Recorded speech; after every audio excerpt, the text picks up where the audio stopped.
Brian Carpenter, give us one more from IM. All right, this is Stephen again. When using side scan to look at Rocky Main Lake points, banks on Kentucky Lake, what side image setting in feet should I scan out? This is on the east side of the channel while staying close to the deep water, scanning the banks. Wow! Wow! And what coordinates too? Huh? That's a really good question because when you're side imaging at a place like Kentucky Lake, even more so than a place like Gunnersville, but I mean any of the Tennessee River lakes where you're not focused around grass, the shell beds and things like that are very hard to see because there you're not talking about much of a depth change. Some of the best spots that I've ever found there are actually not high spots or ridges on the ledges, but they're actually depressions. They're actually little holes there, and anything like that funnels the water flow a little more or a little less, and most of the time it is a higher spot, but like I say, it can be a little ditch or a depression too.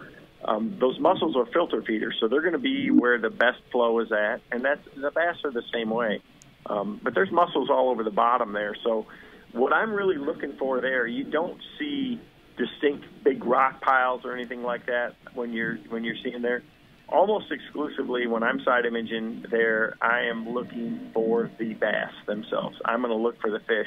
The great thing about Kentucky Lake is it has big schools of fish, but the days of going out there and finding, schools of 500 or 1,000 bass, just because everybody's so good with electronics, I think those days are over. Now I'm just looking for little pods of them, and, they show up on side imaging. You'll see them, as white specks, but the biggest thing is I think a lot of people try to look at too big of an area or try to search too far with their side imaging. You can't look out 100 feet and get that detail.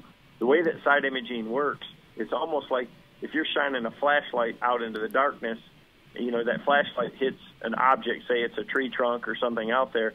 If you're 25 feet away from it, it casts a really distinct shadow, where if you're 100 feet away, it's that beam is wider, it's not as intense, and it just doesn't throw as good a shadow. And it's the same thing with side imaging. They're very similar in that sense. So when I'm side scanning there, I keep my unit on 50 feet, and I do scan right and left when I'm following those ledges, and I'm usually not looking on the break. I spend a lot of time up on top of the ledge, on top of the flat, away from the break, and looking for those subtle spots like that. But I am really almost always focused on trying to see the actual bass. And now there's a lot of Asian carp in there, and for me it's pretty easy to tell what they are because those carp just don't sit on the bottom.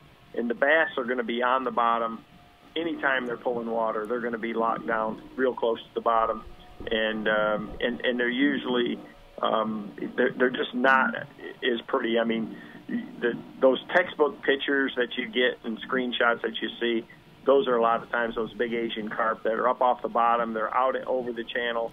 They're not up shallow around those flats, and it seems to me there that the bass are moving shallower. And my theory is there's so many carp now out there.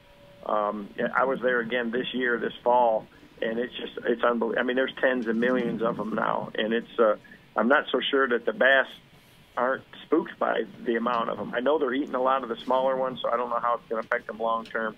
But I'm really focused on the bass, and if you see a rock pile or a brush pile that somebody put in or a key stump, that's kind of a bonus. But what I'm really looking for is that school of fish, and almost always they're on a subtle depth change and they're not around a piece of cover.